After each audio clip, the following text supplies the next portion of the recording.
Hello everyone, this is Frogman and welcome back to Manufactio. This is going to be episode 23. Last episode we did a bunch of work on the mob farm. We set up yellow research and yellow science, and as you can see we're getting a little bit of it. It's kind of slow because it's a 20-second process to craft everything, and these guys, the low density structures, they're really slow. I stuck a speed module in it just to kind of help. I'm probably going to have to build one of these for this, but for right now I am not concerned. We're going to let the science build up and see what happens. All right, so we're, like I said, I already got 425 of it. We could do some researching right now if we want to, but I just want to fill that crate up, or that bin, whatever you want to call it. Alrighty then, so we also built this arc furnace, and there we go, now they're back.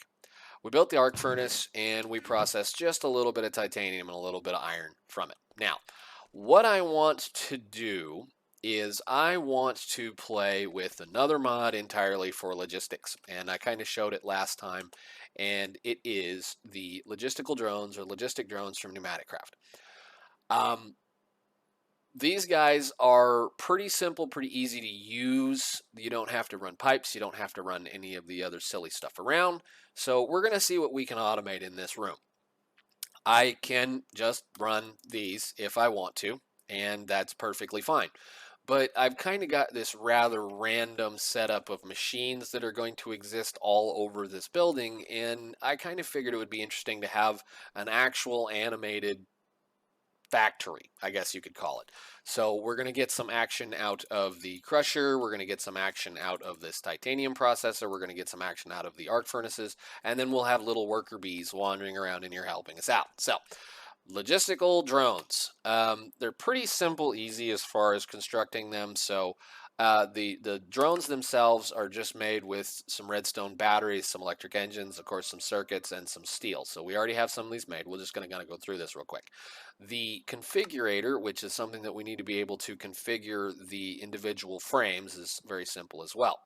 Now, of course, these drones run on pressure. So we have to be able to make air pressure, which we're going to do with a flux compressor, of course, very simple, very cheap. At this point, very cheap to make. And we need a charging station in order to charge them or fill them up full of air. Now, the charging station is going to require a dispenser upgrade so that I can actually charge the drones. The drones will land on the charging station, and the dispenser upgrade will fill them. And again, bunch of steel, bunch of iron, another one of those advanced control circuits. Now, anybody that's played with Pneumaticraft knows that when done incorrectly, things blow up. Meaning I can overcompress or put too much pressure into either the charging station, the flux compressor, or whatever, and they'll just blow up. So we're also going to need a couple of security upgrades. One for the charging station and one for the flux compressor. So we've got that stuff set up. All right, now that's the basis of this kind of system here. Now the other thing is, and this is the part that is Factorio, is the requester, should say the requesters, the storage frames, and the active providers, as well as, let's see, the passive providers, which we're probably going to get a few of, and the default storage frames. These all correspond to the logistical storage chests in Factorio. It's the same idea, same thing. So basically what happens is we can have a storage, which this basically lets me select or filter what I want to store in a chest for that matter. Hang on, let's back out of here. The requester chest does what it says. Basically, I place this requester frame on a inventory that I want to fill with a specific item. It's going to automatically request that for me, and the drones will fill up the thing. The passive provider is a frame that goes on an inventory that I want to pull items out of, but I do not want to push items out into the rest of the network. So basically, it's just going to treat that as an inventory that it can store things in. The active provider frame is a thing that is going to automatically push items out of the inventory it's attached to. So it's going to make the drones move things out of it immediately, or as soon as they can. Now, the last one here is I think this was a recent update in 1.17 or whatever it is. It's been in a little while. I've never really used them, but basically what the green default storage frame is basically going to say is after everything has been moved into a logistical storage frame, then it's going to try to put stuff into the green chests. They're basically just miscellaneous chests. I don't think we're going to need them in this room, so I'm not going to worry about crafting them right now. So I do want to grab, I don't know, did I make any of those? No, I didn't. I want to grab a couple of these. They're not too terribly, ridiculous. They all have different recipes, as we can see. And that's that. It does require steel chests for every single one of these. So yeah, there's a lot of steel and a lot of, in this. A lot of steel, a lot of circuits, but not a big problem. This is mainly just for fun. So I want to go ahead and craft about 4 of those, maybe for right now, and I'm going to put it in this chest. All right, now to explain how this is going to work, we're going to clean out our inventory as much as possible, and we're going to grab all of the frames and the configurator. All right, now what I want to do is I want to basically just automate every little section in here as far as moving things from one point to another. So where is my wrench? What did I do with my wrench? Did I put my wrench away? Where is my wrench? Come on, inventories. All right, bring the wrench out so that we can clean up a little bit of this. I want to remove this right here.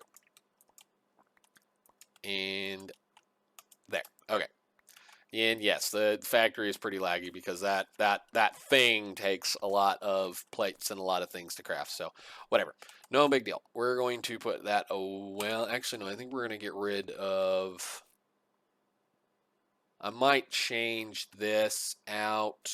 I think what we're going to do is we're going to do this just so that it's not connected for right now, because I know it's going to run right by it. I'm probably going to end up moving this here fairly soon anyway to move things out of this area. But all right, what you want to do when you're doing the initial setup of this is you want to understand that the drones are going to process the requests for the inventory work as you lay down the frames. So the first frame you set down is going to be the first place that they're going to look at. So the first thing I want to do is I want to think of this as each one of these are going to be their own networks. So we're going to start by automating this process right here. So since this is already, well actually, yeah, we're going to do that first. But basically we're going to set this thing up so that it's going to move stuff out of that bin and put it into that dropper up there, which is then going to be able to be forced out of here and into one of these. So what I want to do is I want to passively provide this stuff for right now, because I don't need them constantly thinking about trying to keep that dropper full of stuff. This is a process that I don't need to take a lot of time. So what we do is we take a passive provider and we smack it on that bin. Now, we're presented with a little frame that sits around the bin, and the bin has let's just say the frame has a side on it that looks like that. That side is the technical side that they're going to access the block from. So if you have a sided block that you need to be worried about which side they can pull in and out of, that is the side you want to put towards the wherever the drones can pull out.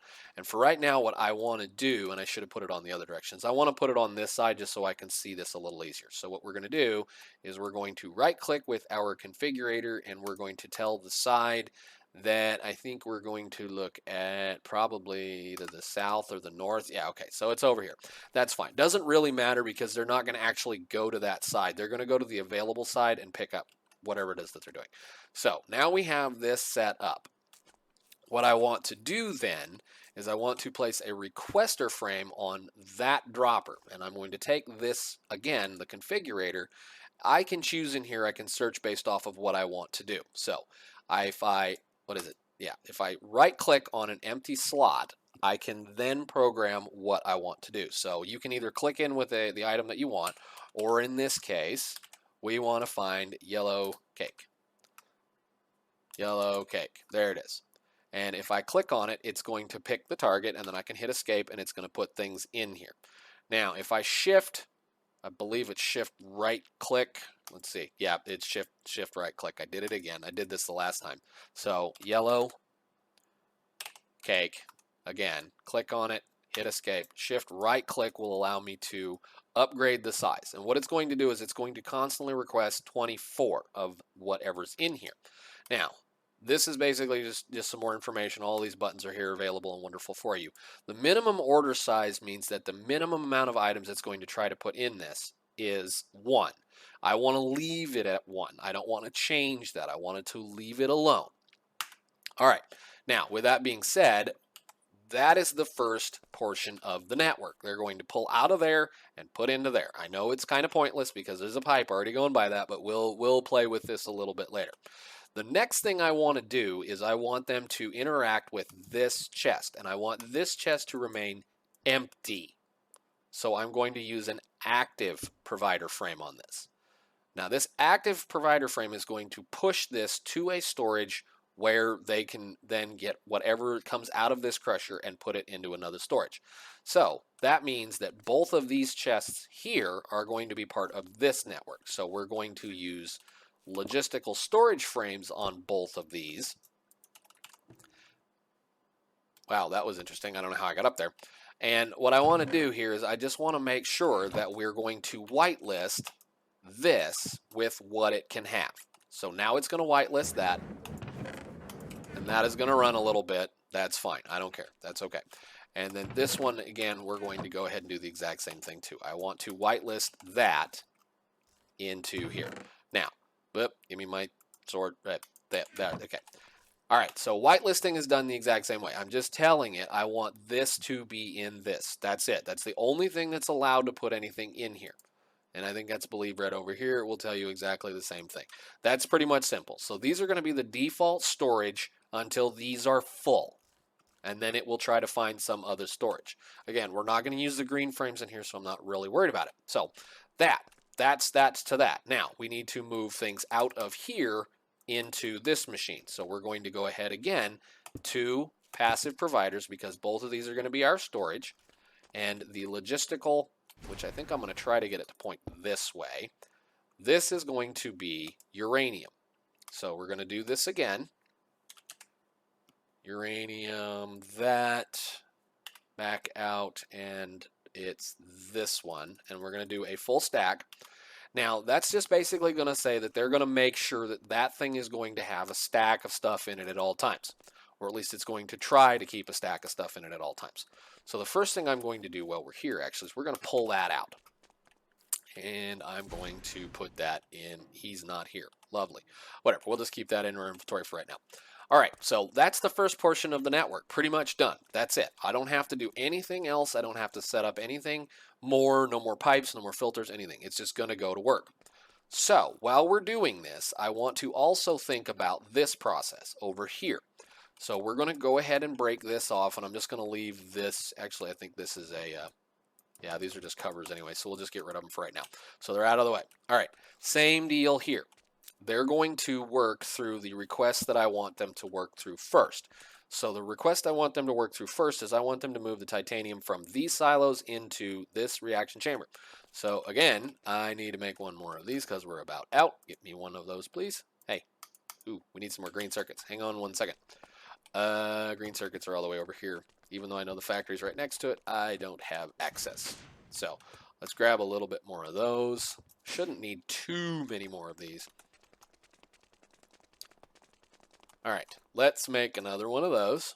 So I need one more here, and I'm going to do the same thing here. Passive provider, passive provider. So now I'm offering the titanium to the network, which is pretty cool. And what we want to do is we want to basically get the items out of this and put items into this. So we're going to look at it like this. I'm going to put a requester frame right there on the side of the machine. Now I know this kind of looks a little weird, but they're just going to interact with the machine. They don't care. I mean, even so much as I could pump fluids into a tank up here and they would deliver the creeper acid to this tank if I want to, basically. So we can actually see that here if I grab my configurator and look. There should be a fluid filter in here. Now, I don't know if I can actually do this or not, but if we look at creeper acid, yeah, I can actually pull creeper acid into the system if I want to, which is pretty cool. That means they'll just pull stuff out of a tank and bring it over here. So if you want to move fluids around, you can. I don't see any need to for right now, but we're going to do the titanium instead. So titanium ore is that guy. We're going to get out of there, and we're going to make sure it tries to keep a stack of titanium ore in this at all times.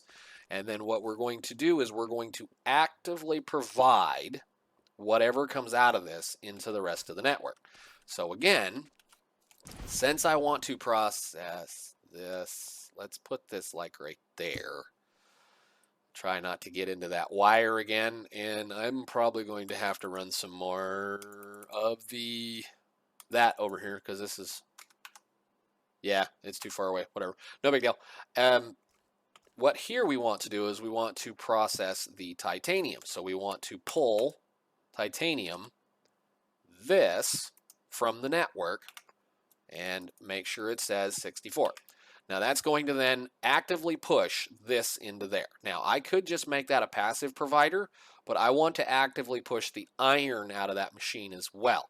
So we're going to actively push the titanium ore into the process, whatever that stuff is, into the arc furnace. And then the arc furnace is going to have a, we'll just do a logistical storage here. Come on, go on there. Thank you. And we're just going to store, and just to show that you can actually do this the regular way, we're just going to do this here, just like that. Now, that iron, that was the last time we're going to work that, so I'm not really going to be messing around with this. Now, that's going to be the output of this. This is also going to allow me to push some of the ores out into the world when we need to be able to make the titanium alamide and the Aussie steel. So that's a long time from now. Plus, as we continue to add more things in here, like the reprocessors, and I suppose I could even be crafting the fuel cells in here, which would mean I would have to import some iron plates in. But what we're going to hope here is that this is going to be able to keep up with itself reasonably well. All of these processes are fairly slow. So even without any speed upgrades in the drones, do we have to worry about this? So the next problem is we have to hook up a station for them to charge. I'm going to break that out of the way. And I think I am going to, where is my axe? Come here, axe. Let me ask you a question. Never mind.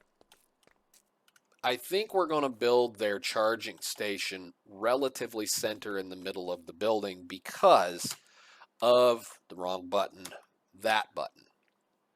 Because of how they're limited based on 1, 2, 3, 4 distance. They can really only go about 20 blocks. So 1, 2, 3, 4, 5, 6, 7, 8. So if we kind of make them somewhat center in here, they'll be able to cover the general area that is this building. So they should be able to catch almost everything in here without a problem, as long as I kind of, been very careful with how we do things. So I think, and I know it's going to be kind of silly to put it right in the middle of the building, but it's not a terribly hard thing to do. So what I need to do is I need to bring the flux compressor and put him in, let's put him like this.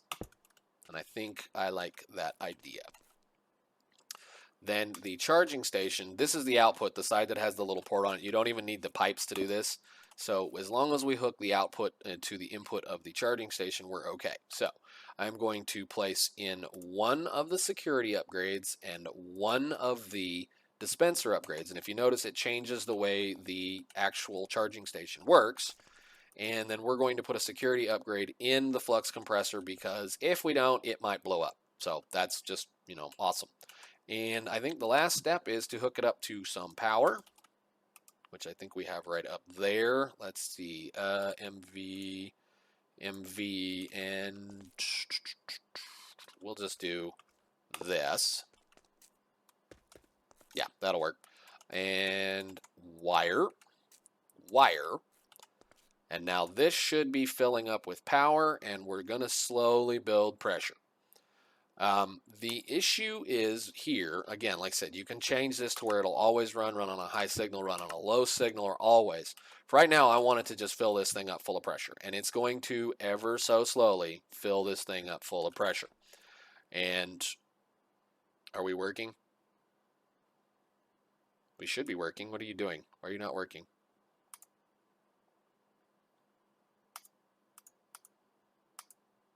Okay, We are slowly filling up full of air, which is wonderful. I may have to put a speed upgrade in this. But anyhow, what the biggest problem with this compressor, again, is that it can explode, and if you overwork it, it can overheat.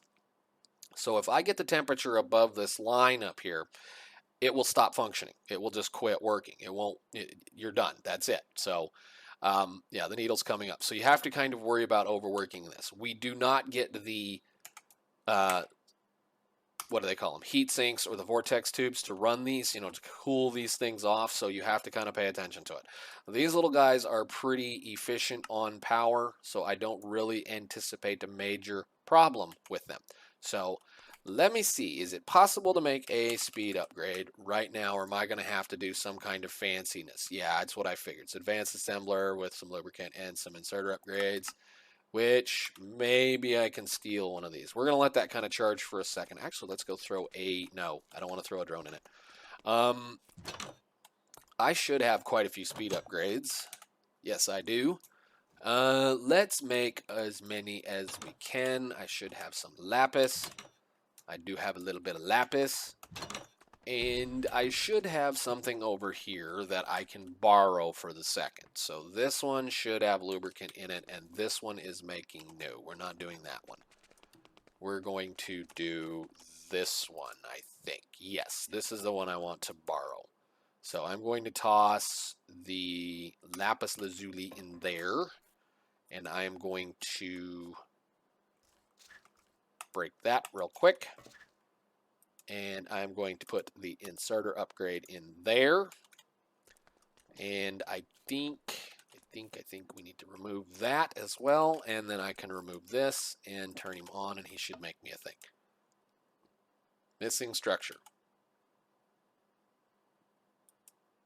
Okay, there we go. All right, so that should have used a little bit of that. We're just going to need a couple of these, so we'll just do that. And wait on it to go. Oh, I love it. The mob farm's on and they're still getting in. Where is something to kill a drone with? Where is he? Is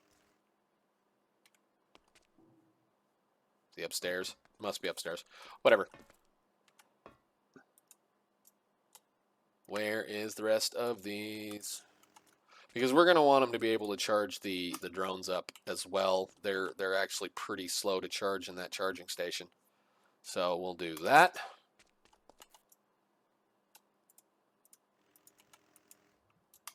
And one more. Yeah? Okay, awesome. Cool.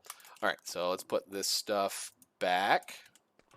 So that was something like that, and that was something like that, and this was what? Is that it? Oh yeah, that is it. That was the one to borrow. Okay, cool. Shut you off because I don't need you making. They already made a bunch anyway. Wonderful. Okay. All right, so let's go play with the speed upgrades real quick just to show you what happens. Now, if I put this in here, it's going to considerably make a lot more power or a lot more air much faster. But I believe we're going to start to see that the temperature's actually starting to rise. So we're going to have a problem eventually that this is going to overheat itself if I'm not too careful. You don't want to put too many of these in here. So the ideal pressure, I believe, for the drones is, let me see, drone 9 or 10? 10. So once we get over 10 here, we're doing pretty good. So what I want to do is I want to grab 2 of the speed upgrades and put 2 of the speed upgrades in the charging station. And then I am going to place a drone on it. He's going to fill up full of air, hopefully. Yep, you can see that it's charging. And once he fills up full of air, what are we doing? Once he's full of air, he should take off and start to do some work because we do have a few things that are not set up correctly. I'm going to actually turn that on and let it run. Okay. And as soon as he fills up full air, he should take off and go to work. Should. The only problem is we don't have the correct removal tool for the drones. which is the other wrench we have. So I have to kill the stupid thing to see what it looks like.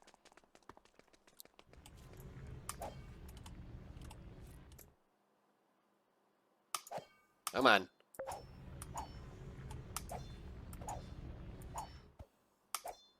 Come on. Let me have the drone.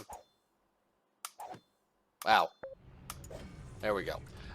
Normally you would just hit them with a wrench. Yeah, so we've got very little air in this fellow. So we'll just go ahead and stick him in here. And that should charge him up a little faster. If I go borrow this especially, it'll charge him faster. And over time, they'll just kind of come back to this area and play around. But I want to at least get one of these guys up and running so we can mess with him. And this is how you also upgrade them. So you can add speed upgrades. And I think I don't know, the other drones, you can put that that dispenser, upgrade them in them, and they'll wander around and pick things up like the other little bitty robots that we have. So let's see what we get. Man, this is slow.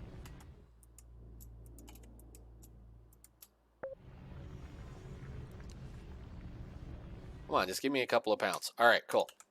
Now, if I put him down, he should go to work.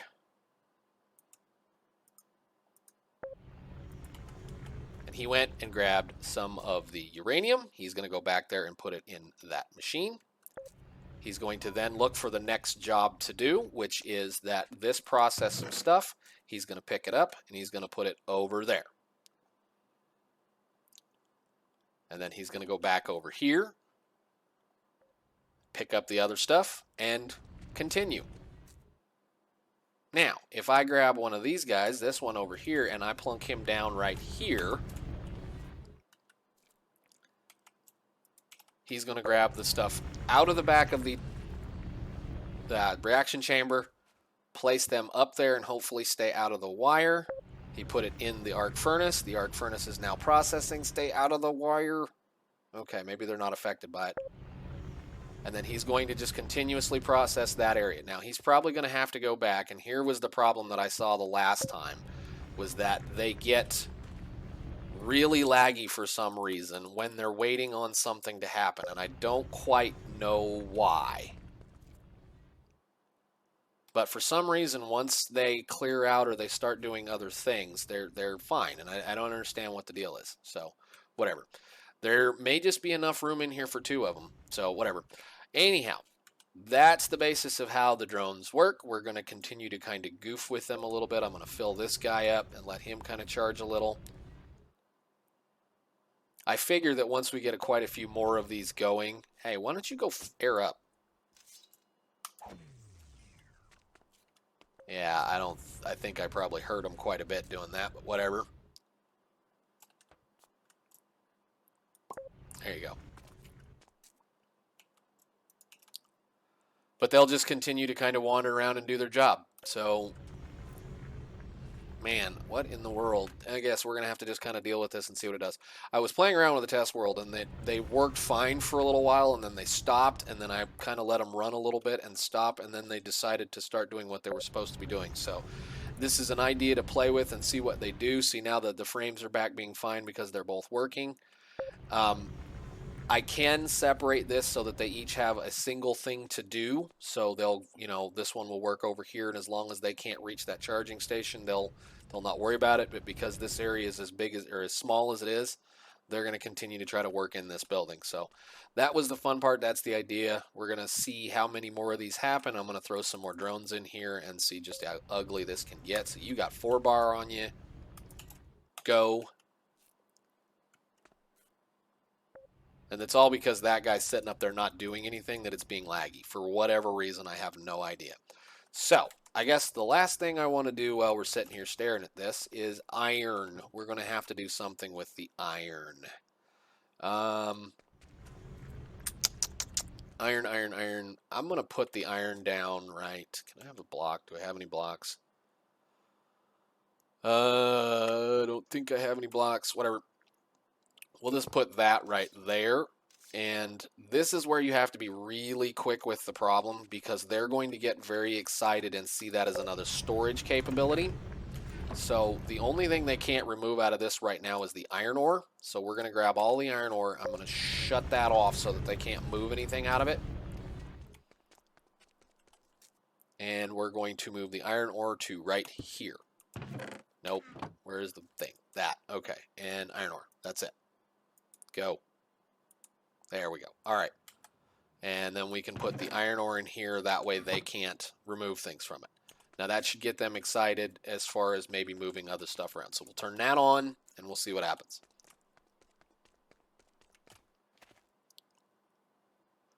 Now I have no idea why they're doing this.